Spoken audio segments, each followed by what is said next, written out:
እንዴት ዋላችሁ ተመልካቾች? ከቀኑ 7 ሰዓት ሆኗል። ይህ የኢትዮጵያ ቴሌቪዥን ነው። ዜና ኢትዮጵያን በቀጥታ ስርጭት እየተከታተላችሁ ትገኛላችሁ። እስከ 8 ሰዓት ድረስ ቆይታ እናደርጋለን። የሰዓቱን አበይት ጉዳዮች ልጠቁማችሁ። ኢትዮጵያ ለትውልድ ግንባታና ለህፃናት ሁለንተናዊ እድገት ልዩ ትኩረት መስጠቷን ምክትል ጠቅላይ ሚኒስትር ተመስገን ጥሩነህ ተናገሩ። ምክትል ጠቅላይ ሚኒስትሩ ዓለም አቀፍ የቀዳማይ ልጅነት ጉባኤን አስጀምረዋል።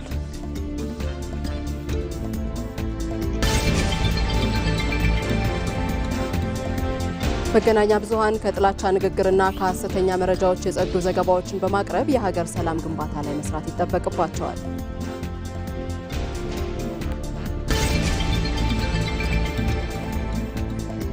የኢትዮጵያ ብሔራዊ ምርጫ ቦርድ 7ኛው ጠቅላላ ምርጫ በታቀደለት የጊዜ ሰሌዳ መሰረት እንዲካሄድ የመራጮች ግንዛቤን ጨምሮ በርካታ የቅድመ ምርጫ ተግባራትን እያከናወነ ነው።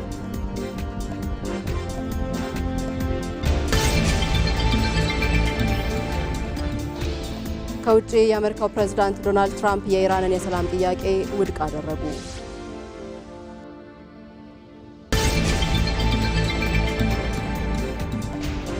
ከስፖርት በእንግሊዝ ፕሪሚየር ሊግ አርሰናል ዌስትሃምን በማሸነፍ ይበልጥ ወደ ዋንጫ የቀረበበትን ወሳኝ ድል አሳካ። የሚሉት የ7 ሰዓት የዜና ኢትዮጵያ አበይት ጉዳዮች ናቸው።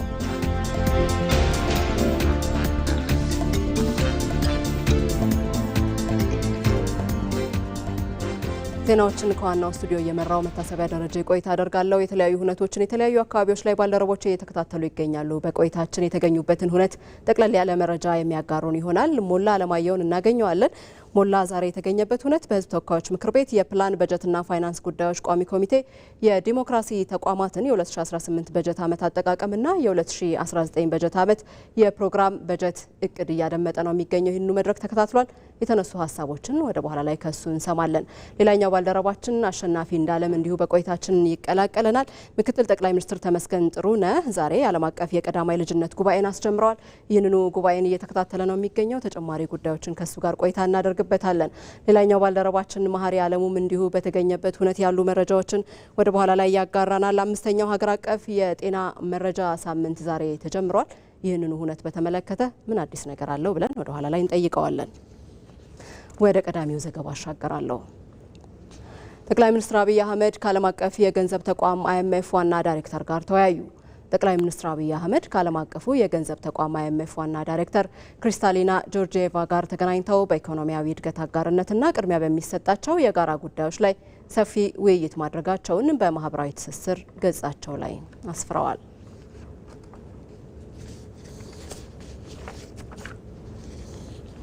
ወደ ሌላኛው ዘገባችን ደግሞ እንሻገራለን። የኢትዮጵያ ብሔራዊ ምርጫ ቦርድ ለ7ኛው ጠቅላላ ምርጫ 9.7 ቢሊዮን ብር ተጨማሪ በጀት ጠየቀ። በሕዝብ ተወካዮች ምክር ቤት የፕላን በጀትና ፋይናንስ ጉዳዮች ቋሚ ኮሚቴ የዲሞክራሲ ተቋማትን የ2018 በጀት ዓመት አጠቃቀምና የ2019 በጀት ዓመት የፕሮግራም በጀት እቅድ እያደመጠ ይገኛል። ይህንኑ መድረክ የተከታተለ የሚገኘው ባልደረባችን ሞላ አለማየሁ ተጨማሪ መረጃዎችን ሊያጋራን በቀጥታ መስመራችን ላይ ይገኛል። ሞላ እንዴት ውለሃል? ቋሚ ኮሚቴው የትኞቹን የዲሞክራሲ ተቋማት የበጀት አጠቃቀምና እቅድ ነው እያዳመጠ የሚገኘው? አጠቃላይ በመድረኩ ላይ የተነሱት ጉዳዮች ምንድን ናቸው? መልካም መታሰቢያ። የሕዝብ ተወካዮች ምክር ቤት የፕላን በጀትና ፋይናንስ ጉዳዮች ቋሚ ኮሚቴ የዲሞክራሲ ተቋማትን የ2018 በጀት አጠቃቀምና የ2019 እቅድ ነው እያደመጠ የሚገኘው። በዚህም የኢትዮጵያ ብሔራዊ ምርጫ ቦርድ፣ ሰብአዊ መብቶች ኮሚሽን እንዲሁም ደግሞ የሕዝብ እንባ ጠባቂ ተቋምን እና ሌሎችም ተቋማትን ነው እያደመጠ የሚገኘው። የኢትዮጵያ ብሔራዊ ምርጫ ቦርድ በተለይም በዘንድሮ ዓመት 7ኛው ጠቅላላ ምርጫን ለማካሄድ የተለያዩ ዝግጅት ስራዎች እያከናወነ ይገኛል። እንግዲህ ግንቦት ወር መጨረሻ አካባቢ ላይ ለሚካሄደው ጠቅላላ ምርጫ እየሰራ ያለውን ስራ በተለይም በ2018 በጀቱ ተይዞለት ከነበረው አኳያ የተለያዩ ስራዎችን መስራቱ ተነስቷል። በዘንድሮ ጠቅላላ ምርጫ ላይ የተለያዩ ተፎካካሪ ፓርቲዎችና ህዝቡ መራጮችንም ከመመዝገብ አኳያ የተለያዩ ስራዎችን እየሰራ መሆኑን የኢትዮጵያ ብሔራዊ ምርጫ ቦርድ ገልጿል። በ2018 ከተያዘው በጀት ውስጥ ለተፎካካሪ ፓርቲዎች እስካሁን 40 በመቶ የሚሆነውን የመንግስት የሚለቀውን በጀት መስጠቱን ምርጫ ቦርድ ኃላፊዋ ወይዘሮ ሜላተወርቅ ኃይሉ ገልጸዋል። የተለያዩ ግንዛቤ ማስጨበጫ ስራዎች መሰራታቸውንም አንስተዋል። ከዚህ በተጨማሪ ለምክር ቤቱ ቋሚ ኮሚቴው 15 ዘንድሮ 7ኛ ጠቅላላ ምርጫ ለማካሄድ 15 ቢሊዮን ብር ጠይቆ ባለፈው እንግዲህ እኛም ዘግበነዋል 10.6 ቢሊዮን ብር ገደማ ነበር የጸደቀው። አሁን ግን ምርጫውን ለማካሄድ በተለያዩ ምክንያቶች ተጨማሪ 9.7 ቢሊዮን ብር ጠይቋል። ይህም አጠቃላይ እንግዲህ 7ኛው ጠቅላላ ምርጫ ለማካሄድ ወደ ከ20 ቢሊዮን ብር በላይ ያደርሰዋል ማለት ነው። በጀቱን ለቋሚ ኮሚቴው በዛሬው ዕለት አቅርበዋል። በተለይም ዋና ዋና ምክንያቶች በሚል የተነሱ አሉ። የዓለም አቀፋዊ ሁኔታዎችና በተለይ በተለያዩ ምርጫ ጣቢያዎች የተበተኑ ቁሳቁሶች እንዲሁም የመራጮች ቁሳቁሶች ወደ ማዕከል ለማምጣት የተለያዩ የኪራይ ክፍያዎችና በመራጮችም ግንዛቤ በቋሚነት ለማስኬድ እነዚህ ክፍያዎች ወሳኝ መሆናቸውን ነው ሰብሳቢዋ ሜላትወርቅ ኃይሉ ያስረዱት። የምክር ቤት አባላት የቋሚ ኮሚቴው ማለት ነው በአንድ በኩል ባለፈው በጀት እስካሁን በነበረው አጠቃቀም ማለት ነው 57 በመቶ ብቻ ነው የተጠቀመው። በተለይም የውሎ አበል ክፍያ ላይ እና ተያያዥ ስራዎች ላይ መደበኛ ስራዎች ላይ አጠቃቀም ላይ ዝቅተኛ ነው። በሌላ በኩል ደግሞ ተጨማሪ በጀት እየጠየቃቸው ነው የሚል ቅሬታ ተነስቶበታል። እንዲሁም ደግሞ የዘንድሮውን ምርጫና መደበኛ በጀትን ቀላቅሎ የማቅረብ ሪፖርት ችግር ተነስቶበታል። ወይዘሮ ሜላትወርቅም በተለይም እንግዲህ የተለያዩ ስራዎችን እየሰሩ መሆኑን የዘንድሮ ምርጫ ዋና ስራቸው መሆኑና ከዚሁ ጋር ተያይዞ ለሚሰሩት ስኬታማ ስራ ወሳኝ እንደሆነ ተጨማሪ በጀቱ አስረድተዋል። በተለይም ደግሞ የውጭ ረጂዎች ገንዘብ እየቀነሰ ከመምጣቱ ጋር ተያይዞ አብዛኛው ስራዎች እየተሰሩ ያሉት በመንግስት በጀት ነው። ስለዚህም ተጨማሪ በጀቱ አስፈላጊ መሆኑና ስራውን ስኬታማ ለማድረግ ድህረ ምርጫ ስራዎችንም ለመስራት ወሳኝ መሆኑን አንስተዋል። ሌላኛው በዲሞክራሲ ተቋማት የ2018 በጀት ዓመት እና አጠቃቀምና የ2019 እቅድ የተሰማው የኢትዮጵያ ሰብአዊ መብቶች ኮሚሽን ነው። በተለይም ሰብአዊ መብቶች ኮሚሽን የዘንድሮ የ2019 በጀት ላይ ማለት ነው ከመንግስት 750 ሚሊዮን ብር በላይ ከረጅ ድርጅቱ ደግሞ ከ400 ሚሊዮን ብር በላይ ጠይቋል። ይህም በተለይም ከመንግስት የገንዘብ ሚኒስቴር ካስቀመጠው የበጀት ጣራ 290 በመቶ ጭማሪ አለው። ይህ የተጋነነ ነው የሚል የምክር ቤት አባላት አንስተውልታል። ለኢትዮጵያ ሰብአዊ መብቶች ኮሚሽን የሰብአዊ መብቶች ኮሚሽን ዋና ኮሚሽነር ብርሃኑ አዴሎ ግን በተለይም ሁለት አንኳር ጉዳዮችን ለመስራት በጀቱ የጨመረበትን ምክንያት አስረድተዋል። አንደኛው በሚቀጥለው ዓመት ዓለም አቀፍ ጉባኤን ተፎካክረን አምጥተናል። እንደ ሀገር የምናሳካው ጉባኤ ስለሆነ ለዛ ዝግጅት በጀቱ የጨመረበትን ምክንያት መሆኑን አስረድተዋል። ሌላኛው ደግሞ ከህግ ዝግጅት ጋር ተያይዞ የምንሰራቸው ስራዎች አሉ ሲል አስገንዝበዋል። ሌላኛው የዲሞክራሲ ተቋም የኢትዮጵያ እንባ ጠባቂ ተቋም ነው። እንባ ጠባቂ ተቋምም በ150 ሚሊዮን በጀት የጨመረ ያቀረበው የገንዘብ ሚኒስቴር ካስቀመጠው ጣራ ይህም 70 በመቶ ጭማሪ ያለው እንደሆነ ተመላክቷል። ኢትዮጵያ እንባ ጠባቂ ተቋም የምክር ቤት አባላት በየጊዜው አነስተኛ በጀት ነው የሚመደብልኝ የሚል ጥያቄ እንዳለው በተለይም እንባ ጠባቂ ከተቋቋመበት የተለያዩ የህዝቡን የህብረተሰቡን መልካም አስተዳደር ችግሮችና ሮሮዎችን ወደ መፍታት ለመሄድ በጀት እንደሚያስፈልገው አንስቷል። ግን የእንባ ጠባቂ ዋና እንባ ጠባቂ ስመኝ ውቤ የተለያዩ የበጀት ችግሮች ከስራችን እንዳንሰራ እንቅፋት ሆኖብናል የሚል ነገር አንስተዋል። ሆኖም ግን በዚህ ምክክር ወቅት እንባ ጠባቂ ተቋም ያለውን ኃላፊነት እንዳይሰራ የበጀቱ አስፈላጊ በመሆኑ ያ ቢታይ የሚል አመላክተዋል። ሌላኛው የዲሞክራሲ ተቋም የኢትዮጵያ ፕሬስ ድርጅት ነው። የኢትዮጵያ ፕሬስ ድርጅት በገንዘብ ሚኒስቴር ከተቀመጠለት ጣራ 1.1 ቢሊዮን ገደማ ነው ያቀረበው። ይሄ 836 ሚሊዮን ወደ 232 በመቶ ልዩነት አለው። የተለያዩ ስራዎችን ለመስራት በጀቱ እንደሚያስፈልገው የኢትዮጵያ ፕሬስ ድርጅትም የአመራሮች አመልክተዋል። እስካሁን ያሉት የዲሞክራሲ ተቋማት በጀታቸው እየተሰማ ያለው በቋሚ ኮሚቴው እነዚህን ይመስላል። ለአሁን ያለ መረጃ ይህን ይመስላል። ሞላ፣ እናመሰግናለን ስለ መረጃዎችህ። መልካም ጊዜ። ኢትዮጵያ ለትውልድ ግንባታና ለህፃናት ሁለንተናዊ እድገት ልዩ ትኩረት መስጠቷን ምክትል ጠቅላይ ሚኒስትር ተመስገን ጥሩነህ ተናገሩ። ምክትል ጠቅላይ ሚኒስትሩ በአዲስ አበባ እየተካሄደ የሚገኘውን ዓለም አቀፍ የቀዳማይ ልጅነት ጉባኤ አስጀምረዋል። በአዲስ አበባ ከተማ አስተዳደር ፋና ወጊነት የተጀመሩት በህፃናት ሁለንተናዊ እድገት ላይ ያተኮሩ ስትራቴጂካዊ እርምጃዎች ውጤታማ መሆናቸውን በመጥቀስ በከተማዋ የተገኘውን ልምድ በመቀመር ወደ ሌሎች የሀገሪቱ ክልሎች ለማስፋት የሚያስችል ስርዓት መዘርጋቱንም አረጋግጠዋል።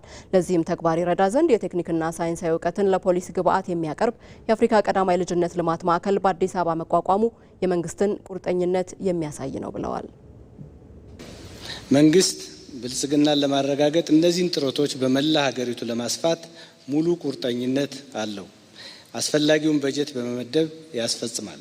ወጪው ትውልድ ጤናማ፣ ብቁና ውጤታማ እንዲሆን ያስችለናል የሚል ሙሉ እምነት ይዟል። በአንድ በኩል የትምህርት ቤቶች ደረጃ በማሻሻል በሌላ በኩል የተማሪዎችን ምገባ በማስፋፋት ከዚህ በተጨማሪ ልጆች በአካልና በመንፈስ የሚጎለብቱባቸው የስፖርትና የመዝናኛ ቦታዎች በየመንደሩ በመገንባት በኮሪደር ልማት አማካኝነት ከተሞችና ሰፈሮች ለልጆች ምቹዎች እንዲሆኑ በማድረግ መንግስት ግንባር ቀደም ሚና እየተጫወተ ነው። የሌማት ትሩፋት አንዱ ግብ የተሟላ ጤና ያላቸው ህጻናት ማፍራት ነው። በአምራች ኢንዱስትሪ ስራችን ውስጥ አልሚ ምግቦችን በሀገር ውስጥ ለማምረት እየሰራን ነው። ይሄም የህፃናትን ጉዳት ለመቀነስና የልጆችን ጤናማነት ለመጨመር እያስቻለን ነው። እነዚህ ሁሉ ርብርቦች የመንግስት የማህበረሰቡና የአጋዥ ተቋማት እንዲሁም የልማት አጋሮቻችን የጋራ ጥረትና የጋራ ውጤት ናቸው። አዲስ አበባ በህፃናት ሁለንተናዊ እድገት አርአያ የሚሆን ውጤት አስመዝግባለች ያሉት ደግሞ የከተማዋ ከንቲባ አዳነች አቤቤ ናቸው። ከንቲባ አዳነች በንግግራቸው ከተማ አስተዳደሩ የአዲስ አበባ ህጻናት የነገ ተስፋዎች በሚል መሪ ቃል በነደፈው ፍኖተ ካርታ አማካኝነት በአሁኑ ወቅት 1.3 ሚሊዮን የሚሆኑ ከ6 ዓመት በታች ያሉ ህጻናትን ሁለንተናዊ እድገት እያረጋገጠ እንደሚገኝ ተናግረዋል። የተቀናጀ የቀዳማይ ልጅነት ልማት አገልግሎት በሁሉም የመንግስት ሆስፒታሎችና ጤና ጣቢያዎች በመደበኝነት እየተሰጠ ይገኛል።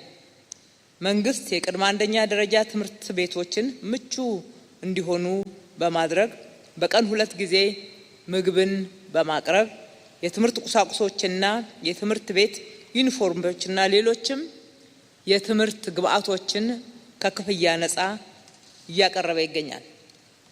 ከዚህም ባሻገር የህፃናት እንክብካቤ ፍላጎት እየጨመረ በመሆኑ በመንግስትም ይሁን በግል ሴክተር ከመኖሪያ ቤታቸው ርቀው በስራ ለተሰማሩ ወላጆች፣ አሳዳጊዎች፣ ቤተሰቦች አገልግሎት የሚሰጡ ወደ 1100 የህፃናት ማቆያዎች የቀን እንክብካቤ የምንሰጥበት ማዕከላትን አቋቁመናል።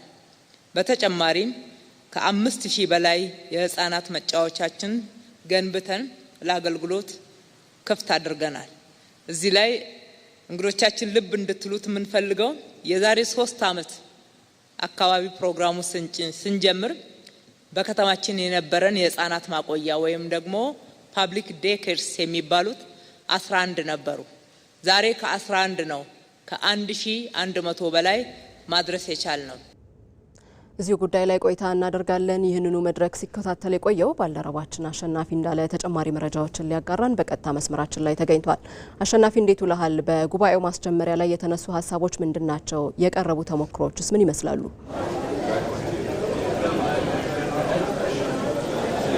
አመሰግናለሁ። ህጻናት 6 ዓመት እስኪሞላቸው ድረስ የሚያገኙት እንክብካቤ፣ የሚመገቧቸው ምግቦችና የሚሰጣቸው ትምህርት ለነገ እድገታቸው መሰረት ነው። መንግስትም ይህንን ከልዩ ግምት ውስጥ በማስገባት በተለይ ባለፉት ዓመታት ጠንካራ ስራዎችን ሰርቷል።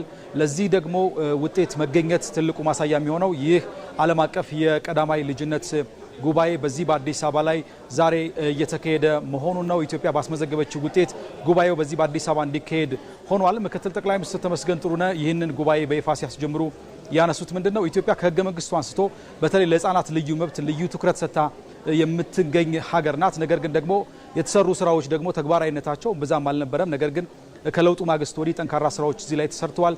በእነዚህ በተሰሩ ስራዎች ደግሞ የተለያዩ ትምህርት ቤቶችን እንዲሁ ማስፋፋት ተችሏል። በተለይ የቅድመ አንደኛ ደረጃ ትምህርት ቤቶችን በኢትዮጵያ ውስጥ ብንመለከት ከ35,000 በላይ የቅድመ አንደኛ ደረጃ ትምህርት ቤቶች መስፋፋት ችሏል። በርካታ ተማሪዎች የምገባ መርሃ ግብር ተጠቃሚ እንዲሆኑ የቻሉበት ነው። አጠቃላይ የህፃናት ማቆያዎችን ብንመለከት በርካታ ስራዎች መሰራታቸውንና ከፍተኛ የሆነ ውጤት እንደተገኘ የሚያሳዩ ናቸው። መንግስት እነዚህ ጅማሮች ናቸው። ምክንያቱም ለሀገር ግንባታ ሂደት ውስጥ ልጆች መሰረታዊ ነገሮችን ይዘው መምጣታቸው ትልቅ አበርክቶ ያለው በመሆኑ እዚህ ላይ ልዩ ትኩረት ሰጥቶ እንደሚሰራ ነው ያረጋገጡት። እነዚህ ጅማሮች ደግሞ ከዚህ በኋላ ተጠናክረው ይቀጥላሉ። በአዲስ አበባ የተገኘው መልካም ውጤትም በሌሎች ክልሎችም እንዲሁ ተግባራዊ እንደሚደረግና የአዲስ አበባ ተሞክሮም በሌሎቹ ላይ እንዲሁ ተግባራዊ ለማድረግ እንደሚሰራ ነው ምክትል ጠቅላይ ሚኒስትር ተመስገን ጥሩነህ ያረጋገጡት። የአዲስ አበባ ከተማ ከንቲባ ወይዘሮ አዳነች አቤቤም እንዲሁ አዲስ አበባ እዚህ ላይ ዘርፈ ብዙ ስራዎችን እየሰራች መሆኑና የተገኙ ውጤቶችም በአሃዛዊ መረጃዎች ሲናገሩ ነበር። ለምሳሌ በማሳያነት ብናነሳ ተማሪዎች በቀን 2 ጊዜ የሚመገቡት ምግብ እንዳለ ሆኖ የህፃናት መጫወቻዎችን የተመለከትን እንደሆነ ከዚህ ቀደም ከ3 ዓመት በፊት የነበሩ 20 መጫወቻዎች ብቻ እንደነበሩ ነው ያነሱት። አሁን ግን ከ5000 በላይ የህፃናት መጫወቻዎች በአዲስ አበባ ውስጥ መኖራቸውን ተናግረዋል። ከዛም ባለፈ የህፃናት ማቆያዎችን የተመለከትን እንደሆነ ከ3 ዓመት በፊት 11 ብቻ የህፃናት ማቆያዎች ናቸው የነበሩት። አሁን ላይ ግን ከ1100 በላይ የህፃናት ማቆያዎች መፈጠራቸው መኖራቸውን ነው በንግግራቸው ላይ ሲያነሱ የነበረው። እነዚህ አጠቃላይ ስራዎች የህፃናቱን እድገት ብቻ የሚጨምሩ ናቸው ማለት አይቻልም። ምክንያቱም ከዛ ባለፈ ደግሞ ቤተሰቦች ተጠቃሚዎች ናቸው። ሀገር እንደ ሀገር ተጠቃሚ መሆን የቻለችበት ነው። በእነዚህ በአጠቃላይ በተሰሩ ስራዎች እስካሁን ከ1.3 ሚሊዮን በላይ ህፃናት ሁለንተናዊ እድገታቸው እንዲረጋገጥ መቻሉንም ከንቲባዋ አንስተዋል። ጥቅል መድረኩ ላይ የተነሱ ሀሳቦች እነዚህ ናቸው። አሸናፊ፣ ስለ መረጃዎቹ እናመሰግናለን። መልካም ጊዜ። ኢትዮጵያ የቀዳማይ ልጅነት ልማትን በፖሊሲ አስደግፋ እየሰራች ትገኛለች። የትምህርት ቤት ምገባ መጀመር ደግሞ የቀዳማይ ልጅነት ልማትን ውጤታማ እንዲሆን አድርጎታል።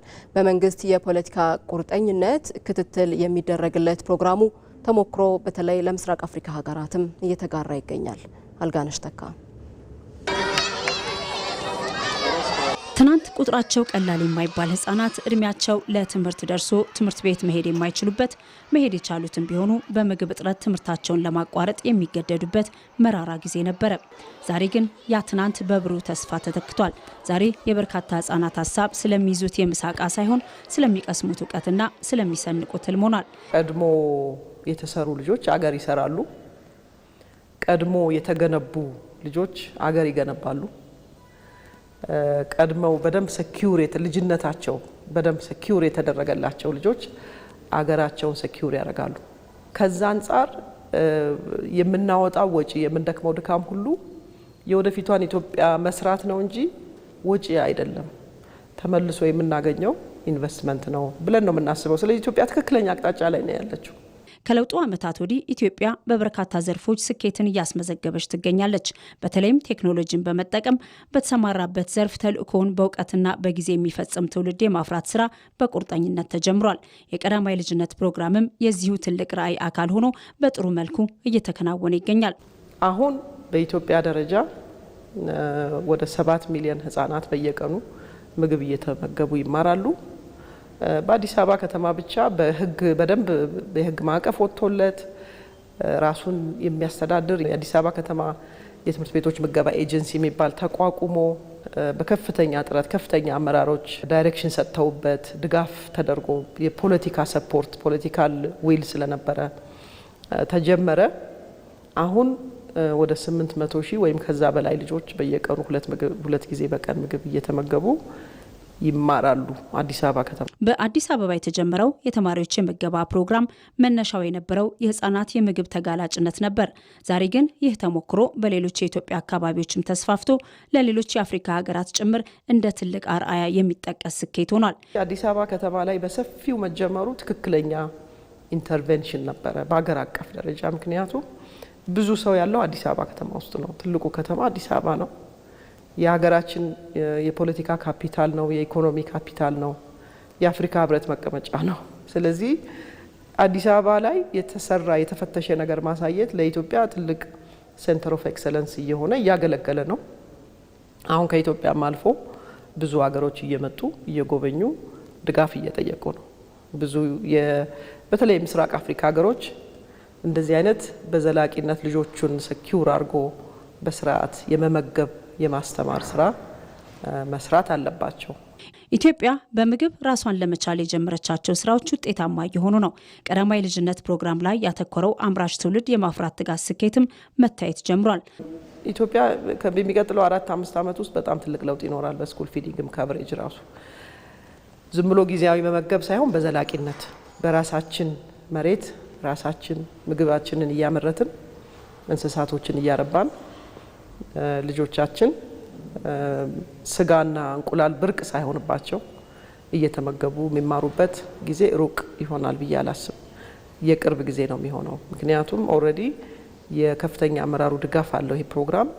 በበጀት እየተደገፈ ነው፣ በሲስተም እየተደገፈ ነው። ሀገር የሚሰራው በልጅነት ሲሆን ቀዳማይ ልጅነት ላይ መስራት ደግሞ ድህነትን ማምለጥ ነው።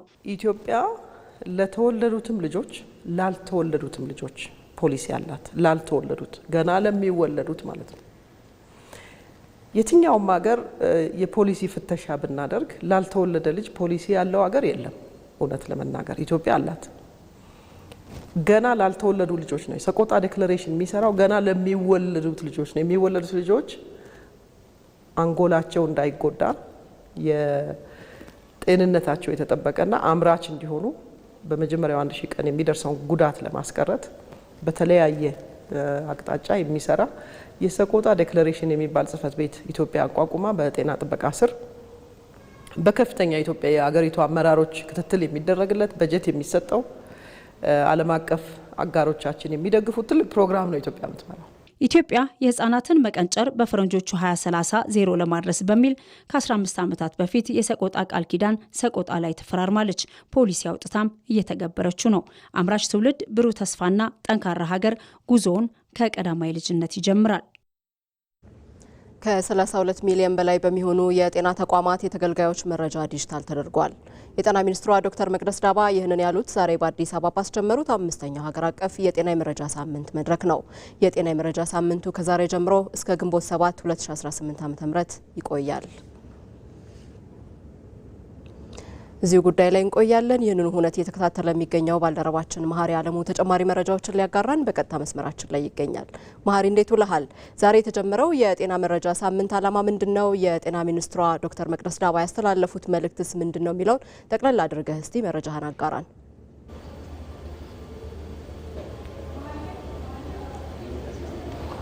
አመሰግናለሁ መታሰቢያ። እንግዲህ በዛሬው ዕለት 5ኛው የጤና መረጃ ስርዓት ጉባኤ በይፋ ተጀምሯል ማለት ነው። እንግዲህ ይህ ዛሬ የተጀመረው የጤና መረጃ ስርዓት እንግዲህ እስከ ግንቦት 7 እንደሚቆይ ነው እንግዲህ የተገለጸው። እንግዲህ በዚህ ላይ እንግዲህ የተገኙት የጤና ሚኒስትሯ ዶክተር መቅደስ ዳባ ባስተላለፉት መልእክት በተለይ መንግስት የጀመረውን ዲጂታል 2030 ነውን ለማድረግ በጤናው ዘርፍም በርካታ ስራዎች እየተሰሩ መሆናቸውን ተናግረዋል። እንግዲህ እዚሁ ላይ አያይዘው የገለጹት እንግዲህ በአጠቃላይ በጤና ተቋማት ውስጥ ከተገልጋዮች ውስጥ ወይም ደግሞ ዲጂታል የመረጃ ስርዓትን ወይም ደግሞ ዲጂታል በሆነ መንገድ ስርዓት ውስጥ የገቡ ታካሚዎች ወይም ደግሞ በተቋማት ውስጥ የተገለገሉ ከ32 ሚሊዮን በላይ የሚሆኑ ዜጎች ዲጂታል በሆነ መንገድ መረጃቸው መያዙን ነው የገለጹት ማለት ነው። እንግዲህ ከዚህ ባለፈ እንግዲህ በአጠቃላይ ይህን ሳምንት ስናከብር በአጠቃላይ ከግንቦት 3 እስከ 7 በሚቆየው ማለት ነው በአጠቃላይ በጤናው ዘርፍ ውስጥ የነበሩ ውስንነቶች ምንድናቸው? በተለይ የጤናው ስርዓት ዲጂታል ከማድረግ አንጻር ምን አይነት ውስንነቶች ነበሩ? ጥንካሬዎች ደግሞ ወይም ደግሞ በጠንካራ ጎን የሚያዙ ጉዳዮች ምንድናቸው? የሚሉትም በዚህ ሳምንት ውስጥ አብሮ የሚዳሰስ የሚታይ ጉዳይ ነው ሲሉም ተናግረዋል ማለት ነው። እንግዲህ በአጠቃላይ የተለያዩ ተቋማትም በተለይ ዲጂታል ለማድረግ የሄዱበትን ርቀት የሚያሳይ የተለያየ ኤግዚቢሽንም ነበር እንግዲህ በዛሬው ዕለት ማለት ነው። እነዚህ ተቋማት እንግዲህ ይዘው የቀረቧቸው ዲጂታል ለማድረግ ከወረቀት ንክኪ ነፃ የሆኑ ተቋማትም ጭምር ቀርበው እንግዲህ በዛሬው ዕለት እውቅናም የተሰጣቸው እንደነበረ በመድረኩ የተገለጸ ጉዳይ ሆኗል ማለት ነው።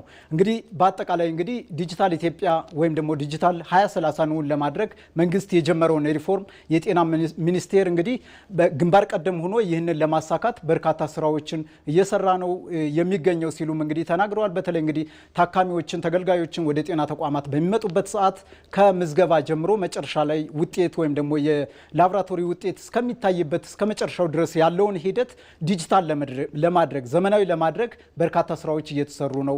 ይህም እንግዲህ የተገልጋዮችን ጊዜና ወጪ በመቆጠብም ጭምር ፋይዳ የተገኘበት ጥቅም የተገኘበት ነው ሲሉ ሚኒስትሩ አክለዋል ማለት ነው። መታሰቢያ፣ ለጊዜው ያለኝ መረጃ ይህን ይመስላል። መሀሪ፣ ስለ መረጃዎቹ እናመሰግናለን። መልካም ቀን።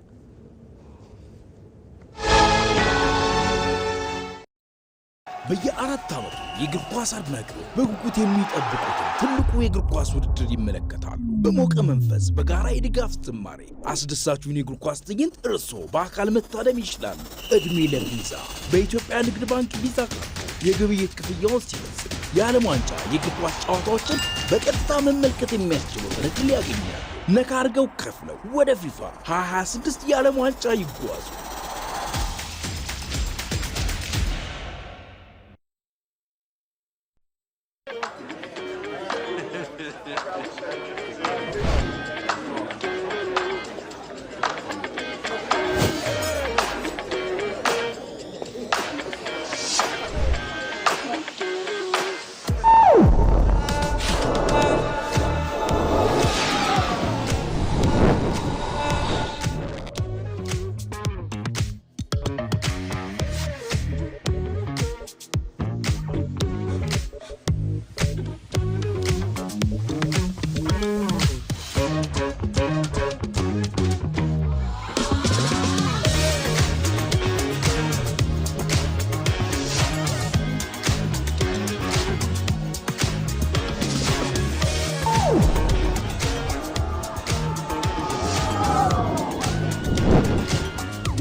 በቴሌብር ሂሳባችንን በቀላሉ ስንጋራና ጉርሻ ስንሰጥ እንዲህ ነን። ቴሌብር። ከዜና ኢትዮጵያ ጋር ናችሁ። የመገናኛ ብዙሃን በሕግና ስርዓት የተቃኘ ሙያዊ ስነ ምግባራቸውን ጠብቀው ከሰሩ ለሀገራዊ የጋራ መግባባት እውን መሆን ትልቅ አበርክቶ አላቸው። በኢትዮጵያ የተከሰቱና የሚከሰቱ መልካም ነገሮች ሁሉ የዜጎች የጋራ የትብብርና የአብሮነት ውጤቶችም ናቸው። ተስፋዬ ጫኔ። የመገናኛ ብዙሃን ለአንዲት ሀገር እድገትም ሆነ ጥፋት ምክንያት የመሆን ትልቅ አቅም አላቸው። ለምሳሌ የአማራና የኦሮሞ ሕዝብ ታሪክ የዛሬ 100 ዓመት አይጀምርም። 300 400 ዓመት ወደ ኋላ ብትሄድ ጎንደር ላይ ወሎ ላይ የጋራ ታሪክ አላቸው። በጋራ መንግስት መስርተዋል፣ በቋንቋ ተግባብተዋል፣ ተዋልደዋል። ሚዲያዎቻችን ግን ያንን ጉድ አይፈልጉትም። ያ አብሮ የነበሩበትን ጊዜ አይፈልጉትም። በሆነ ጊዜ የተጣሉበትን ጉዳይ ያነሳሉ። ኢንሲደንት ወይም ኬዝ ስተዲ በአካዳሚክስም ይታወቃል። አንድ ኬዝ ላይ ቤዝ አድርጎ ይጠናል።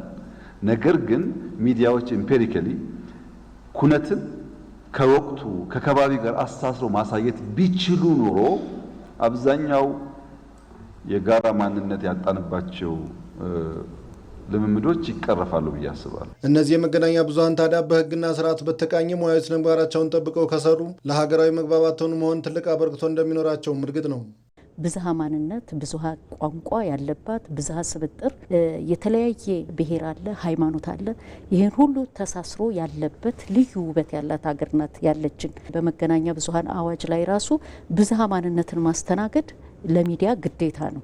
ግዴታ የተቀመጠ የስነ ምግባር መርሆ ነው፣ የማይጣስ ማለት ነው። እንደ መርህ መገናኛ ብዙሃን ስሙ እንደሚያመለክተው የብዙሃን መገናኛ ነው የሚለው እንጂ የተወሰነ የግሩፕ አይልም። ታሳቢ አድርገው መስራት ያለባቸው የመጀመሪያው ነው። የሚቀርጹት አጀንዳ ራሱ ታሳቢ ማድረግ ያለበት ብዙዎቹን ነው። ማንኛውም ሰው አንድ መገናኛ ብዙሃን እሱን የሚመለከተውን መረጃ እስካልሰጠው ድረስ አይከታተለውም። ይሄ ምን ማለት ነው? ያ ተቋም ያ ጋዜጠኛ ያገለለው ህብረተሰብ አለ ማለት ነው። ነጠላ ትርክት ካቀረበ አንድ መገናኛ ብዙሃን ያችን ትርክት የሚፈልግ ሰው ብቻ ነው የሚያዳምጠው።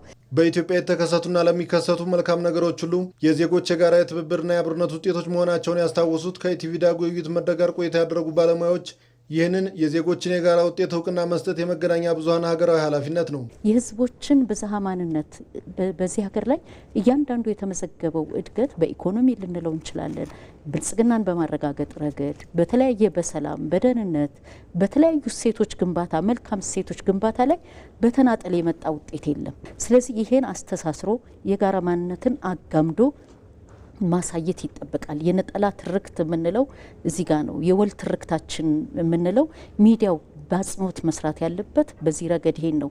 ኢፌክቱ ምንድነው የሚሆነው? ያችን ትርክት አዳምጡ የታጠቀ ህብረተሰብ ውስጥ ሲኖር አኗኗሩን ያናጋዋል። ምክንያቱም እሱ በመረጃ ታጥቋል ማለት ነው። የሰማውን ይዞ ህብረተሰብ ውስጥ ሲሄድ ግንኙነታቸው ይናጋል። እነዚህን ነገሮች ሁሉ ነው ማሰብ መቻል ያለብን እና የጋዜጠኝነት ኃላፊነት ተጠያቂነት አለበት። ተጠሪነቱ ለማህበረሰቡ ነው ብለናል። እውነትን መናገር መቻል አለበት ብለናል።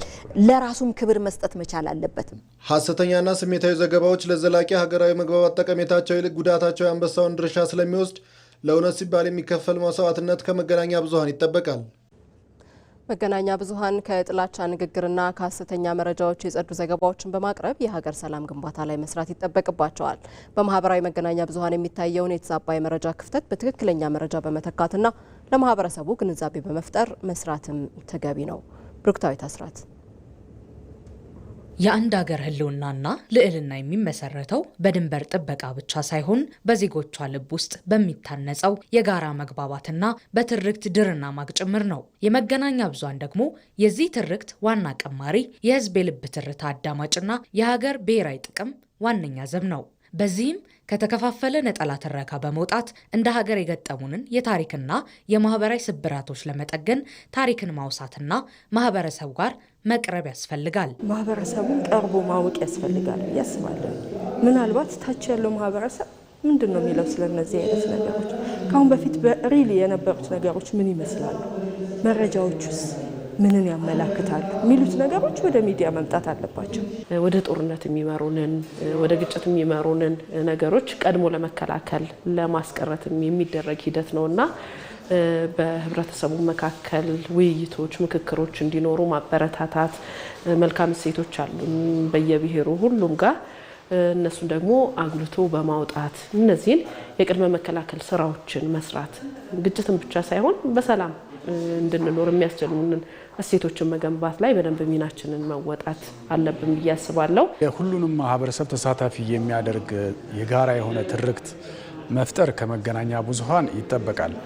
ይህን ሲፈጥር ደግሞ የማህበረሰቡ መገናኛ ብዙሃን የራሱ እንደሆነ ባለቤቱ እንደሆነ አድርጎ እንዲወስድ ያደርጋል፣ ተሳታፊ ይሆናል ማለት ነው። ከዚህ ቀደም ይስተዋሉ የነበሩ የነጠላ ትርክቶች የሀገር ገጽታ ግንባታ ላይ አሉታዊ ጫና ሲፈጥሩ ቆይተዋል። በመሆኑም መገናኛ ብዙሃን እነዚህን የተዛቡ አመለካከቶችን በማረም በግለሰብም ሆነ በጋራ የሚያስተሳስሩንን ብሔራዊ እሴቶች አጉልተው የመገንባት ታላቅ ኃላፊነት ይኖርባቸዋል። ሁላችንንም በጋራ እንደ ሀገር ሊያሰባስበን የሚችል ልክ እንደ አንድ ዣንጥላ እንደ ዋርካ ያለ ሀሳብ አለ፣ ሀሳቦች አሉ።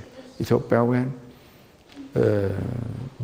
ስልጣኔ፣ ሰሜን ስልጣኔ በዩ በደቡብ፣ በምስራቅ፣ በምዕራብ ያሉ ስራዎች በሙሉ የአንድ ብሔረሰብ ወይም የአንድ ማህበረሰብ የዛ አካባቢ ሰዎች ስራዎች አይደሉም።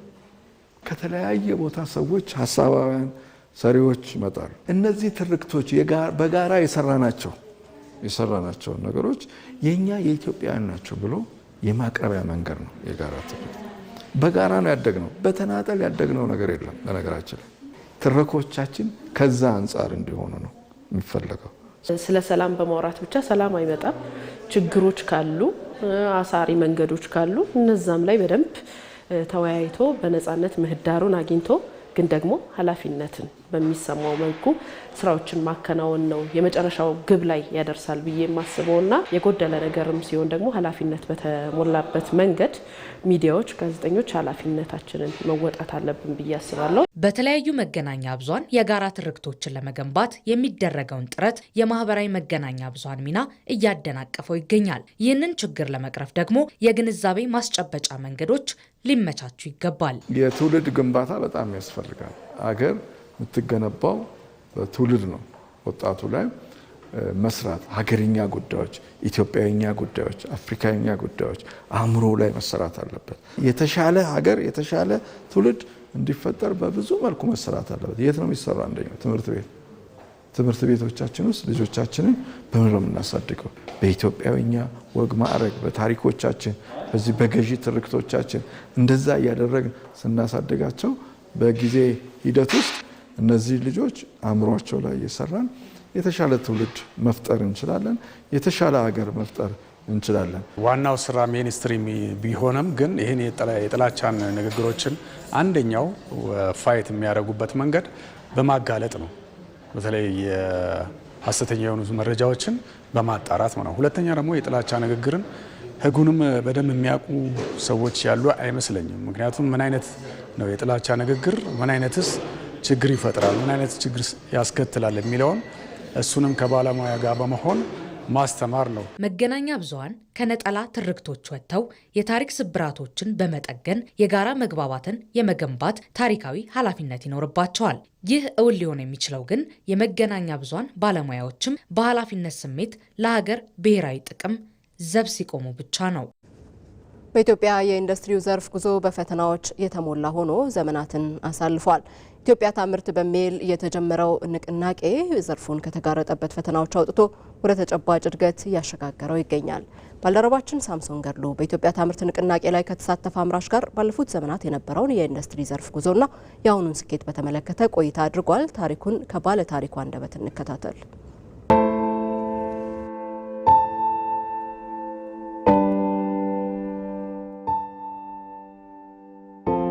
ስሜ ዳንኤል መብራቱ ይባላል። የዳንሊፍ ቴክኖሎጂ መስራችም ዋና ስራ አስፈጻሚ ነኝ። በ1965 ዓ.ም ከባህር ዳር ፖሊቴክኒክ ኢንስቲትዩት በኤሌክትሪካል ቴክኖሎጂ ነው የተመረኩት። ከተመረኩኝ በኋላ ቴክኒካል ስቱዲዮን አቋቁሜ የማስታወቂያ ጽሁፎች ስራዎችን ሰራው። ከዛ ያገኘሁትን ካፒታል ወዴት ቀየርኩት? ወደ ጥበባትን ቴክኒክ ጋራ ውሃድ ነው። ያንን ጥሩ ከሰራን በኋላ በዛን ጊዜ አይ ሪሜምበር ወደ ከ81 በላይ ነበሩ። ያንን በማህበራ ተደራጅቶ ስራውን እንዲወስዱት አደረኩና እኔ ወደ ቴክኖክራፍት ተሸጋገረ ማለት ነው። ይሄ በደርግ ጊዜ ነው ማወራል ያለው። ቴክኖክራፍት ደግሞ የነበረው ችግር ምንሰራው ትልልቆቹ ድርጅት ያልሰሩትን ነው። ጨረታ በሚኖርበት ጊዜ እኛም አብረን መወዳደር ጀመር። ስናሸንፍ ግን ብዙዎቹ ደስ አላላቸውም። ለምንድን ነው ደስ የማይላቸው? የግል በመሆኑ ለመወሰንም ያስቸግራቸው ነበር። ምክንያቱም ከፖሊሲው የወጣ ነገር ስለሆነ። ስለዚህ የግድ ኬንያ እንዳጋጣሚ ፒቲኤ የመጀመሪያው ፒቲኤ ኤግዚቢሽን ነበረ። ፒቲኤ ኤግዚቢሽን ሄድኩኝ፣ ፓርቲሲፔት አደረኩ። እዛ ኬንያ ውስጥ እንደገና ቀረሁኝ። ኬንያ ውስጥ እንደ አዲስ ተደራጀሁ ማለት ነው። ከዛ ኢህአዴግ ሲመጣ እንደገና ተመለስኩ ማለት ነው። ትልቁ ችግር ያየሁት ሊፍት ትራፊክ ላይት አይሰራም ከተማ ውስጥ። ለምን ብዬ ስጠይቅ አንድ ሰው ነው የሰለጠነው። እሱም በቃ እድሜያቸው ከፍ ስላለ ሪፔርም አልተቻለም። በኋላ የሊፍት የትራፊክ ላይት ችግር መፈታት አለበት የሚለው ውስጥ ገባሁበት ማለት ነው። ቴክኖሎጂው እንዴት አረጋችሁት? እንዴት ነው የምታሻሽሉት? የሚሻሻል ነገር አለ ወይ? ስታንዳርዱ ምንድን ነው ማለት የሚገባቸው ተቋሞች አሉ፣ መንግስት ያቋቋማቸው ግን አልተደረገም። በኋላ ምንድን ነው የሆነው? ሳይንስና ቴክኖሎጂ ፖሊሲ ኢትዮጵያ የሳይንስና ቴክኖሎጂ ፖሊሲ ድራፍት ለመወያየት ሳይንስና ቴክኖሎጂ ጋበዘኝ። ሄድኩኝ። 9ኛ ፎቅ ነው ስብሰባ አዳራሹ። ሊፍቱ አይሰራም። ስለዚህ እንዴት ሊፍት አይሰራም ለምን አታሰሩም ስንል በቃ ተቸገርን። ስለዚህ ምንድን ነው ያደረኩት? ልክ እንደ አውሮፓ እንዳለው እንደ ሌሎቹ ማደራጀት አለብኝ፣ ይሄንን ኢንስቲትዩሽን ብቁ ማድረግ አለብኝ አልኩ። ስለዚህ ጥገና ላይ ብቻ አይደለም ወደ ማኑፋክቸሪንግ እገባለሁ አልኩ። ከዛ ምን አደረግን? ስታንዳርድ መኖር አለበት። ያለ ስታንዳርድ ሊፍት አይሰራም። ምክንያቱም ፓብሊክ ሰርቪስ ጊቪንግ ማሽን ነው የሚባለው። ጀርመን ሰርቲፊኬት እንድናገኝ በዚህ ላይ ቲዩቪ ጀርመኒ ማለት ቴክኖሎጂ ዩኒቨርሳል ቬሪፋየርስ ይባላሉ። እነሱ ሰርቲፋይድ እንዲያደርጉን አደረግን ማለት ነው። እዛ ደረጃ ከደረስን በኋላ ብቁ ሆነን ወደ ሌላ ኤክስፖርት ማድረግ ስንችል፣ ወደ ሌላ አፍሪካ ሀገሮች ኤክስፖርት ማድረግ ስንችል ያ ተኮላሸ። ይሄ ነው አንዱ ሜጀራችን። አሁን ግን መንግስት ትኩረት አድርጎበት ስታንዳርዱን አውጥተዋል። በተለይ ይሄ ኢትዮጵያ ታምርት የሚለው ራሱ ቃሉን መምጣቱ እኔ በጣም ነው ደስተኛ ሆንኩት። ለምን ብትለኝ እንደዚህ አይነት ካልቸር አልነበረም። እንስራ የሚል ካልቸር አልነበረም ባህላችን ውስጥ። እኔ ኢትዮጵያ ታምርት የሚል ሳይ በጣም ነው የገረመኝ። ምክንያቱም 58 ዓመት ሙሉ አላየሁም። ደርግም አትስራ ነው ወርስሃለሁ ነው አንድ ነገር ከሰራ። ዛስ ዋይ ኬንያ ድረስ ሄድኩት 8 ዓመት የኖርኩት። እዚህ መጥቼ እንደዛ አይነት ነገር አልነበረም። ይሄ ኢትዮጵያ ታምርት ቢኖር ኖሮ ይሄ ትራፊክ አይኮላሽም ነበር። አሁንም ይሄ ሊፍት እንደዚህ አይኮላሽትም ነበር። ለምንድን ነው? ኢትዮጵያ ታምርት የሚል ፖሊሲ ኢትዮጵያ ነው መንግስት ይዞ የሚራመድ አልነበረም ኢትዮጵያ ውስጥ። ትልቁ ነገር አሁን ኢትዮጵያ ታምርት ትልቁ መደራገብ ያለበት ይሄንን ወጣት በቃ እያሳደጉ ወደ ቀላቢነት መቀየር ነው። ይሄ ምን ማለት ነው? ወደ አምራች ዜጋ ማድረግ ነው። ገባ? ዛት ሚስ ምርት አለ። ምርት ካለ ቀለብ አለ። ምርት ካለ ፕሮቴክሽን አለ። ልብስ እንለብሳለን፣ የፋብሪካ ውጤት ነው። ገባ? ቤት አለን፣ የፋብሪካ ውጤት ነው። መድኃኒት አለን፣ የፋብሪካ ውጤት ነው። ምክንያቱም ምርት ጋር አለ። ይሄ ኢንዱስትሪ ከተስፋፋ ኢትዮጵያ ታምርት የሚለው ፍልስፍና እየተጠናከረ ከሄደ የህዝቡም ግንዛቤ ወደዛ እየሄደ ከሄደ ኢትዮጵያችን በአጭር ጊዜ ውስጥ እውነትም ከሌሎች ጋር ትወዳደር ትችላለች። ምክንያቱም እነ ሳውዝ ኮሪያ እነ ቻይና በ35 ነው በ30 ዓመት ውስጥ ነው ብዙ ለውጥ ያሳዩት። ስለዚህ ኢትዮጵያም እንደዛ ልታሳይ ትችላለች። ምንም እንቅፋት ሊሆን አይችልም ብዬ ገምታለሁ።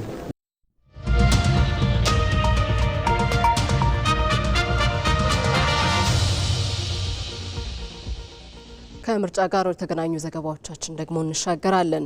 የኢትዮጵያ ብሔራዊ ምርጫ ቦርድ 7ኛው ጠቅላላ ምርጫ በታቀደለት የጊዜ ሰሌዳ መሰረት እንዲካሄድ የመራጮች ግንዛቤን ጨምሮ በርካታ የቅድመ ምርጫ ተግባራትን እያከናወነ ነው። የምርጫው ሂደት ዲሞክራሲያዊና ስኬታማዊ እንዲሆን እየተከናወኑ ያሉ ተግባራትን በተመለከተ ዛህራ መሐመድ ተከታዩን ዘገባ አሰናድታለች።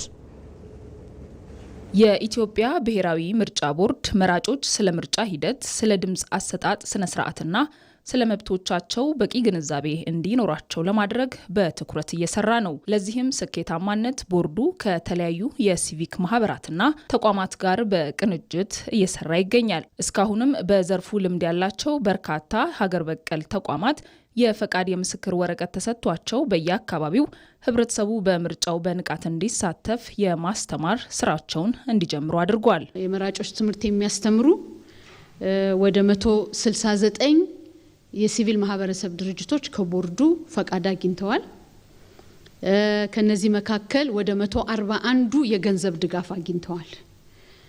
68ቱ ከኢትዮጵያ ብሔራዊ ምርጫ ቦርድ በጀት የሳብ ግራንት አግኝተዋል። 32ቱ ከተባበሩት መንግስታት የልማት ድርጅት ከተገኘ የገንዘብ ድጋፍ ያው ለቦርዱ ከተባለው ሳብ ግራንት አግኝተዋል። እንደገና ወደ 14 የሚሆኑት ደግሞ ከአውሮፓ ዩኒየን ኤከስ በሚባለው ተቋም አማካኝነት እንዲያገኙ ተደርገዋል። የምርጫውን ተአማኒነትና ግልጽነት ለማረጋገጥ የታዛቢዎች ሚና ሌላው የሂደቱ ወሳኝ አካል ነው። በአሁኑ ወቅት በርካታ የሀገር ውስጥ የሲቪክ ማህበራትና ዓለም አቀፍ ድርጅቶች የምልከታ ስራቸውን ለመጀመር አስፈላጊውን የእውቅና ወረቀት ወስደዋል። ቦርዱ ለታዛቢዎች ተገቢውን የስነ ምግባር መመሪያና የአሰራር ደንብ አስቀድሞ ማሰራጨቱን የገለጸ ሲሆን ይህም በምርጫው ዕለት ሊከሰቱ የሚችሉ ክፍተቶችን በገለልተኛ አካል ለመታዘብና ሂደቱን ዲሞክራሲያዊ ለማድረግ ትልቅ ፋይዳ እንዳለው አስገንዝበዋል። 55 የሲቪል ማህበረሰብ ድርጅቶች ተመዝግበዋል። እነኚህ የሲቪል ማህበረሰብ ድርጅቶች ወደ 1429 የሚሆኑ ኮኦርዲኔተሮች አሏቸው። በዛው ልክ ደግሞ በ100 ሺህ የሚቆጠሩ ተዘዋዋሪ የታዛቢዎች አሏቸው ማለት ነው። በሌላ በኩል በመላ ሀገሪቱ በሚገኙ የምርጫ ጣቢያዎች ለሚሰማሩ የምርጫ አስፈጻሚዎች በኃላፊነትና ተግባር ላይ ያተኮረ ስልጠናም እየሰጠ ይገኛል። ከዚሁ ጋር ተያይዞ የመራጮች መዝገብ፣ የድምፅ መስጫ ወረቀቶችና ሌሎች አስፈላጊ የምርጫ ቁሳቁሶች እስከ ምርጫ ጣቢያዎች ድረስ በወቅቱ እንዲደርሱ የሎጂስቲክ ስራው በተቀናጀ መልኩ እንደሚከናወንም ቦርዱ አመላክቷል። ያው እንግዲህ በቀጣይነት በሚቀሩን አጭር ጊዜ ለምርጫ ቀን አስፈጻሚዎች ስልጠና በመስጠት የድምፅ መስጫ ወረቀት በማሳተም በማሰራጨት በየምርጫ ጣቢያው በማድረስ በንዑስ ጣቢያነት የተቋቋሙት ንዑስ ጣቢያዎች ደግሞ በመሄድ በማደራጀት ለመራጮች ምቹ በማድረግ ረገድ ስራውን የሚሰራ ይሆናል። የኢትዮጵያ ብሔራዊ ምርጫ ቦርድ 7ኛው ጠቅላላ ምርጫ ነፃ፣ ገለልተኛና ሰላማዊ ሆኖ እንዲጠናቀቅ የጀመራቸው የቴክኒክና የሎጂስቲክ ስራዎች ተጠናክረው ቀጥለዋል። እነዚህ ከግንዛቤ ማስጨበጫ እስከ ታዛቢዎች ዝግጅት ያሉ ተግባራት የሂደቱን ተአማኒነት ከፍ የሚያደርጉ ሲሆን የመራጩ ህብረተሰብ ንቁ ተሳትፎም ለዲሞክራሲያዊ ስርዓት ግንባታ ያለው አበርክቶ የላቀ መሆኑ ተመላክቷል። የባህር በር ጥያቄን መመለስ ለሚቀጥለው ትውልድ የተረጋጋች የበለጸገችና በራሷ የምትተማመን ሀገር የማስረከብ ኃላፊነት ነው። ለኢትዮጵያውያን ከፖለቲካ ልዩነት በላይ የሚቀመጠው የባህር በር ጥያቄ ተፎካካሪ ፓርቲዎችንም በአንድነት የሚያቆም ሆኗል። ሜሮን በረዳ። ኢትዮጵያ 130 ሚሊዮን ህዝብ ያላት በአፍሪካ በህዝብ ብዛት ሁለተኛ የሆነች ሆኖም ግን ለዓለም አቀፍ ንግድና ለደህንነቷ ዋስትና የሚሆን የራሷ የባህር በር የሌላት ሀገር። ለብዙዎች የባህር በር የንግድ መውጫ ብቻ ሊመስል ይችላል። ለኢትዮጵያ ግን ጉዳዩ ከዚያ በላይ ነው። የህልውና የብሔራዊ ደህንነትና የትውልድ ጣፈንታ መወሰኛ ጭምር። በየዓመቱ ኢትዮጵያ ለወደብ ኪራይና ለሎጂስቲክስ አገልግሎት በቢሊዮን የሚቆጠር ዶላር ታወጣለች። ይህ የውጭ ምንዛሬ ለትምህርት ቤቶች፣ ለሆስፒታሎችና ለኢንዱስትሪ ማስፋፋ ሊውል የሚችል ሀብት መሆኑ ደግሞ መዘንጋት የማይገባው ጉዳይ ነው። በአንድ ወደብ ላይ ብቻ ጥገኛ መሆን ደግሞ የሀገሪቱ የኢኮኖሚያዊ ደም ስር በሌሎች እጅ እንዲወድቅም ያደርገዋል። የዋጋ ግሽበትና የሸቀጦች እጥረት በየጊዜው የሚፈታተኑት ይህንኑ በሰው እጅ የሚዘወር የንግድ መስመርን ተከትለው ነው። ታዲያ ይህ ለኢትዮጵያውያን ከፖለቲካ ልዩነት በላይ የሚቀመጠው የህልውና ጉዳይ ተፎካካሪ ፓርቲዎችንም ጭምር በአንድ ገጽ የሚያቆም ሆኗል። እውነት ለመናገር ይሄ መጀመሪያውም ኢትዮጵያ ባህር በር ያጣችበት መንገድ ፍትሐዊ ነው ብሎ ኢዜማ አያምንም። የባህር በር ጉዳይ ኢኮኖሚ ጉዳይ ብቻ አይደለም። ኦልሞስት የሉዓላዊነት የብሔራዊ ማንነት ጉዳይ ነው። ምክንያቱም ለዘመናት በባህር ብዙ ነገሮችን ስታከናውን ለነበረች ሀገር በአንድ ጊዜ ይህንን አታ ባዶዋን ቀርታ እንደዚህ ተቆልፎባት ምትኖር አይደለም። ህዝብ ቁጥር ሲጨምር ፍላጎቶች እየጨመሩ ሲመጡ መውጫ ቀዳዳ ያስፈልጋል። ይሄ ኢትስ ኦብቪየስ። ይሄን ያጣችውን ባህር በር ኢትዮጵያ መልሳ ማግኘት አለበት ብለን እናምናለን። በአሁኑ የዓለም ፖለቲካ ቀይ ባህር የሀያላን ሀገራት የፍላጎት መድረክ ሆኗል። ኢትዮጵያ በዚህ ስትራቴጂካዊ ቀጠና ላይ የራሷ ድምፅና መቆሚያ ከሌላት ቀጣይነቷን በሌሎች በጎ ፈቃድ ላይ ብቻ እንድትመሰርት ይገፋፋታል። የባህር በር አለመኖር ማለት ደግሞ ከዓለም ጋር የምትገናኝበት ቁልፍ በሌሎች እጅ እንደማስቀመጥ መሆኑ ነው። ይህ ደግሞ በድንገተኛ ቀውሶች ወቅት ሀገራዊ ደህንነትን ለከፍተኛ አደጋ ማጋለጡ አይቀሬ ይሆናል። የቀይ ባህር ንግድ ቁልፍ ተዋናይ የነበረችው ኢትዮጵያ ዛሬ ላይ የምታደርገው ጥረት የሌሎችን ሉዓላዊነት መጋፋት ሳይሆን በተፈጥሮና በታሪክ የተነጠቀችውን መብት በሰላማዊና በጋራ ተጠቃሚነት መርህ መመለስ ነው። ሉዓላዊነታችን ሲከበር ኢኮኖሚያችን ይዳብራል። ለኢኮኖሚ ብቻ ብለን እኛ ወደብን አንጠይቅም። የኛ ሀብት ስለሆነ ለኛ ይገባናል።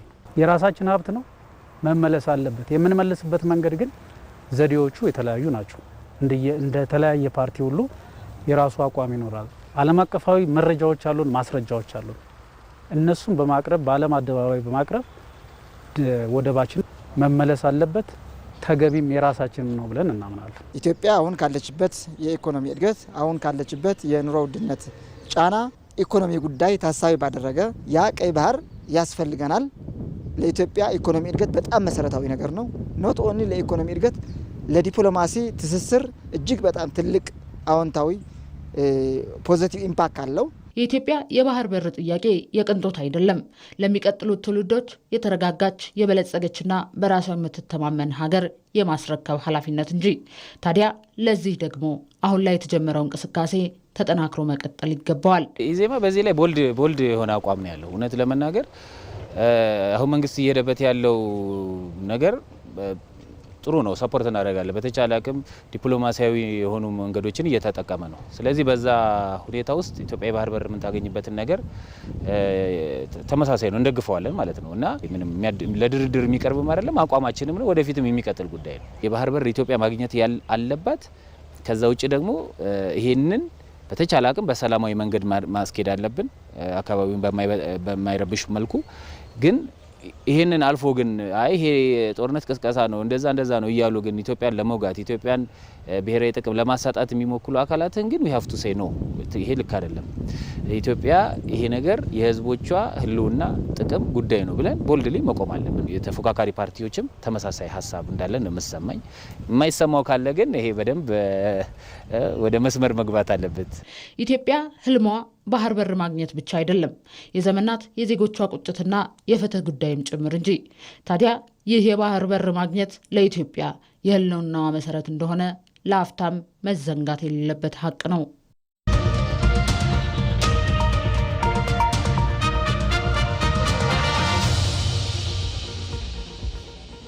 ዘገባዎቻችን እንደቀጠሉ ናቸው። ኢትዮጵያ ለዘመናት ተጭኖባት የቆየውን የተረጅነት ቀንበር በመስበር የሰብአዊ ድጋፍ ሉዓላዊነትን እያረጋገጠች ትገኛለች።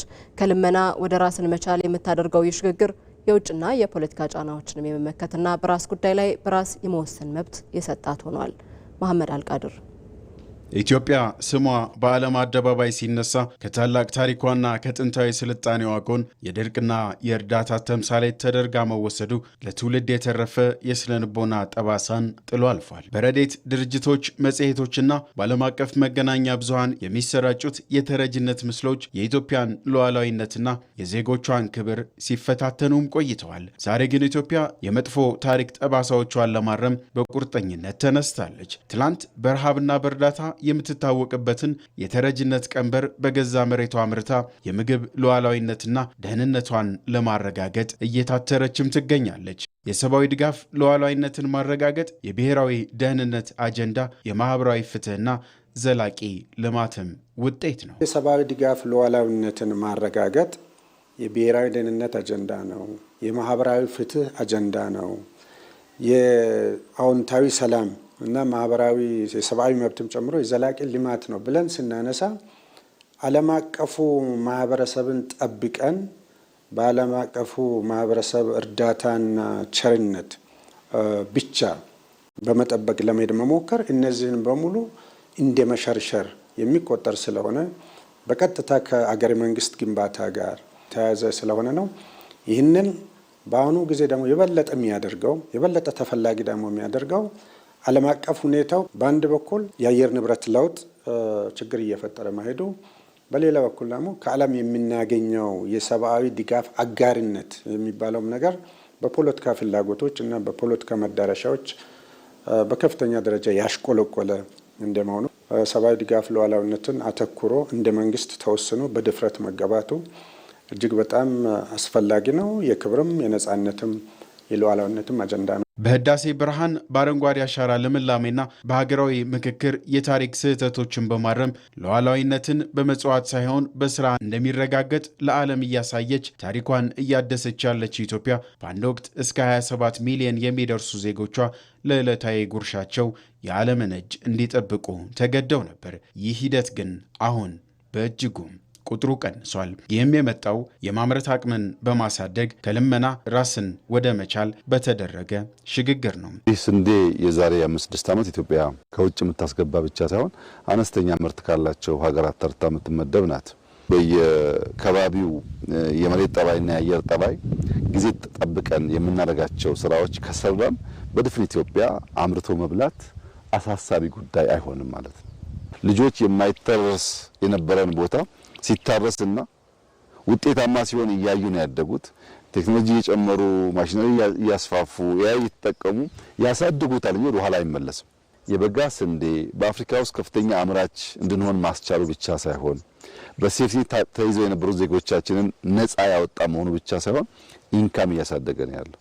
የኢትዮጵያ የሉዓላዊነት ጉዞና የሰብአዊ ድጋፍ ሉዓላዊነት ስንዴን በራስ በማምረት ብቻ የተገደበ አይደለም። በራስ ጉዳይ ላይ በራስ የመወሰንን መብትም የሰጠ እንጂ። ኢትዮጵያ የእርዳታ ጥገኝነትን ስትሰብር የሚመጡ ፖለቲካዊ ጫናዎችንና የሉዓላዊነት ጥሰቶችንም ጭምር ትመክታለች። ይህ ጉዞ ለትውልድ የሚተርፍ ኩራትን፣ ለዜጎች የሚመጥን ክብርንና ለዓለም የሚተርፍ ተምሳሌትን እያፈራ ይገኛል። ኢትዮጵያችን ተስፋ አላት። በግብርና ሴክተር የመንግስት ኢንተርቬንሽንና አንዱ ኮር የእድገታችን መንገድ ነው ያልነው አዋጭ ሆኗል። አሁንም ብዙ የማደግ ፖቴንሻል ስላለው ከትናንትናው እያረምን እያረቅን እያሻሻልን ከሄድን የምናስባትን ሀገር ለመፍጠር የሚያስችል መሰረት እንዳለ ያመላክታል። መሞከር፣ መፍጠር፣ ከፈጠርን በኋላ መፍጠን፣ ማሰናሰል፣ ለትልቁ ነገር መጓዝ የሚለው ህልማችንና እሳቢያችን ፍሬያማ እየሆነ ነው ያለው። በዚሁ እንድንበረታ፣ እንድንሰራ፣ እንዳንቆም በጥረት በልፋት በላብ ብቻ የሚገነባ ሀገር እንድንመሰረት ልጆቻችን ስንጥር ስንለፋ ስንተጋ እንዲያዩ ከዚያ የሚገኘውን ውጤት በጋራ ሃርቨስት ማድረግ እንድንችል ያንን ባህል መለማመድ ማሳደግ ያስፈልጋል። ሁሉም ቀን መጠቀም አለብን። ሁሉንም ወቅት መጠቀም አለብን። ለመብላት ብቻ አይደለም፣ ለማብላትም ጭምር ለመርዳትም ጭምር መጠቀም ይኖርብናል። በዚህ መንገድ የባህል ለውጥ፣ የአስተሳሰብ ለውጥ፣ የአሰራር ስርዓት ለውጥ፣ የወርክ ኤቲክሳችን የተቀየረ ሲሄድ እንዳያችሁት የሚያስደስት ማሳ የሚያስደስት ውጤት ኢትዮጵያ ውስጥ ማየት የተለመደ ይሆናል። ኢትዮጵያ የጀመረችው ይህ የሉዓላዊነት ጉዞ ከደቆሳት የተረጅነት ቀንበር አላቆ ወደ ከፍታዋ እያመጣት ይገኛል። እናም የሰብአዊ ድጋፍ ሉዓላዊነትን ማረጋገጧ በሉዓላዊ ክብሯ ከፍ ብላ የምትቆምበትን ደረጃም የለገሳት ሆኗል። የውጭ ዜና። የአሜሪካው ፕሬዝዳንት ዶናልድ ትራምፕ የኢራንን የሰላም ጥያቄ ውድቅ አደረጉ። የአሜሪካና የኢራን ዲፕሎማሲያዊ ፍጥጫ የዓለምን የኃይል ሚዛን እያናጋ ባለበት ወቅት ፕሬዝዳንት ዶናልድ ትራምፕ መፍትሄ ፍለጋ ወደ ቤጂንግ ሊያቀኑ ነው። ሰለሞን ገዳ። በአሜሪካና በኢራን መካከል የተከፈተው ጦርነት 10ኛ ሳምንቱን ሲደፍን ዓለም በታሪኳ አይታው የማታውቀው እጅግ ውስብስብና አደገኛ መስቀለኛ መንገድ ላይ ቆማለች። ፕሬዚደንት ዶናልድ ትራምፕ የኢራንን የሰላም ጥያቄ በፍጹም ተቀባይነት የሌለው በሚል ውድቅ ማድረጋቸው ጉዳዩ ከቀጠናዊ ግጭት አልፎ የዓለምን ኢኮኖሚያዊና ወታደራዊ መዋቅር የሚንድ ክስተት መሆኑ አረጋግጧል። የዛሬው የኢራን የኒውክሌር ፍጥጫ መነሻ አሜሪካ ራሷ መሆኗ የታሪክ ትልቁ ምጸት ነው። በ1976 ዓ ም በፈረንጆቹ የዘመን አቆጣጠር አተም ለሰላም በተሰኘው የአሜሪካ ፕሮግራም አማካኝነት ለኢራን የኒኩሌር ቴክኖሎጂ ሲሰጥ በወቅቱ እስራኤልም የዚሁ ታሪካዊ ፕሮጀክት ደጋፊና አጋር ነበረች። ሆኖም በ1979 የኢራን አብዮት ኃይል ስልጣን ሲይዝ ትናንት አሜሪካ ለልማት የሰጠችው መሳሪያ ዛሬ ለጥፋት ተብሎ ተፈረጀ። የቀድሞ የአሜሪካ የደህንነት ሹም ጆን ኬንት እንደገለጹት ጦርነቱን ከመጀመሯ በፊት ኢራን የኒኩለር መሳሪያ የሰራች እንዳልሆነ በተጨባጭ መረጃ ብታውቅም በእስራኤል ከፍተኛ ግፊትና ፕሮፓጋንዳ ወደማይወጡበት ጦርነት ተገብቷል። ይህ የሚያሳየው ጦርነቱ ከኒኩለር ስጋት ይልቅ የቀጠናውን የኃይል የበላይነት ለመቆጣጠር የታለመ መሆኑን ነው። ኢራን በአሁኑ ወቅት የያዘችው አቋም መተማመን የለም የሚል ነው። ከዚህ ቀደም በድርድር መሃል 2 ጊዜ ጥቃት እንደደረሰባት የምታምነው ቴሄራን አሁንም የምትጠይቀው ተራ የተኩስ አቁም ሳይሆን የማይሻር ዋስትና ነው።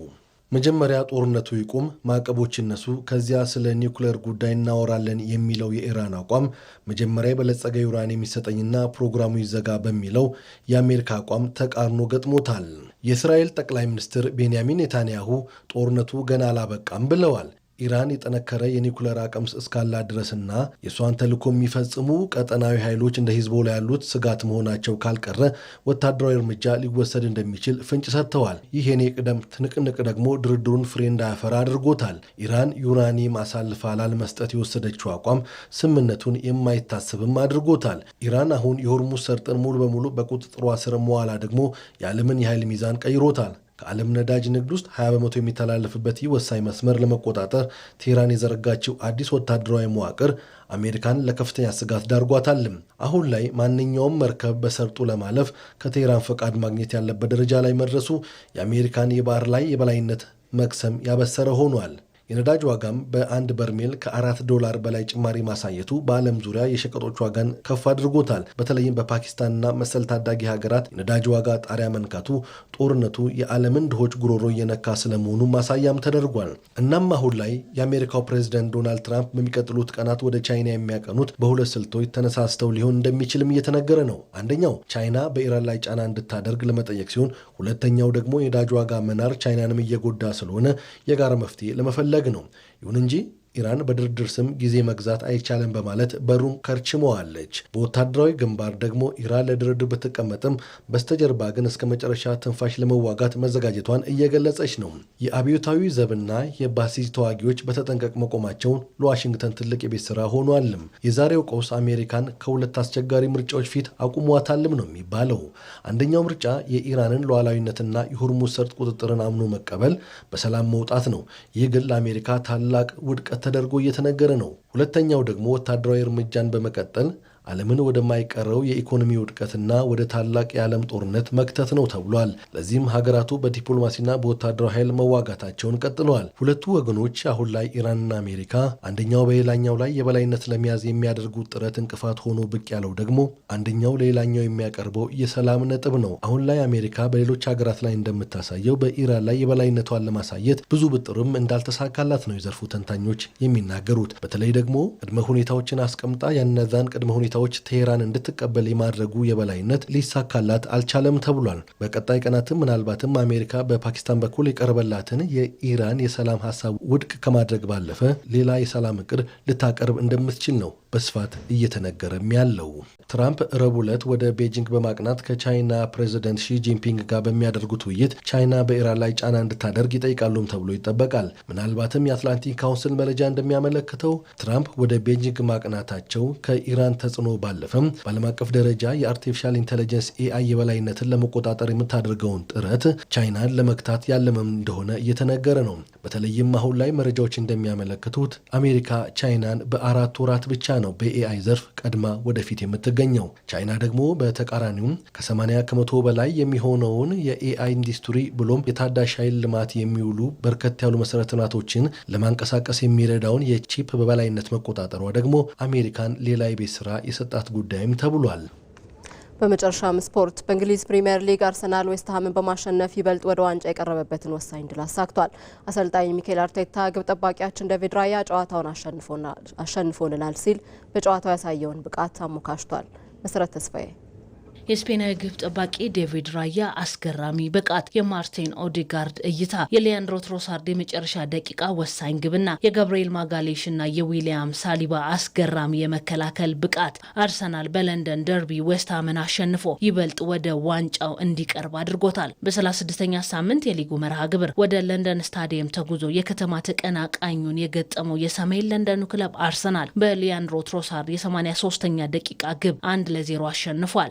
የመድፈኞቹ የአሸናፊነት ስነ ልቦና ከፍ ብሎ በታየበት የምሽቱ ጨዋታ ግብ ጠባቂው ዴቪድ ራያ አርሰናል ከለንደን ስታዲየም 3 ነጥብ ይዞ እንዲመለስ ከፍተኛውን ሚና ተወጥቷል። በውድድር ዓመቱ በፕሪሚየር ሊጉ 36 ጨዋታዎችን ያደረገው ዴቪድ ራያ 26 ግቦች ብቻ ተቆጥረውበት ለተከታታይ 3ኛ ዓመት የፕሪሚየር ሊጉ የወርቅ ጓንት አሸናፊ መሆኑ ይታወሳል። በምሽቱ ጨዋታም ዌስትሃም በጭማሪ ደቂቃዎች በካሎም ዊልሰን አማካኝነት ያስቆጠራት ግብ በቪኤአር ታይታ በራያ ላይ ጥፋት ተሰርቷል በሚል መሻሯና ዴቪድ ራያ ያዳነው ኳስ የጨዋታው መነጋገሪያ ነጥብ ሆኖ አልፏል። የቀድሞና አንጋፋው ግብ ጠባቂ ጂዋንሉጂ ቡፎን ዴቪድ ራያ ከዌስትሃም ተጫዋቾች ጋር 1-1 ተገናኝቶ ስላዳነው ኳስ በሰጠው አስተያየት ራያ በ1-1 ግንኙነት ኳስ የማዳን ስኬቱ አነስተኛ ቢሆንም በምሽቱ ጨዋታ ግን ተረጋግቶ በትክክለኛው ጊዜ ትክክለኛውን ውሳኔ በመወሰን ቡድኑን ለወሳኝ ድል አብቅተዋል ብሏል። የአርሰናል አሰልጣኝ ሚኬል አርቴታ ከጨዋታው በኋላ በሰጠው አስተያየት የዴቪድ ራያን አቋም አሞካሽቷል።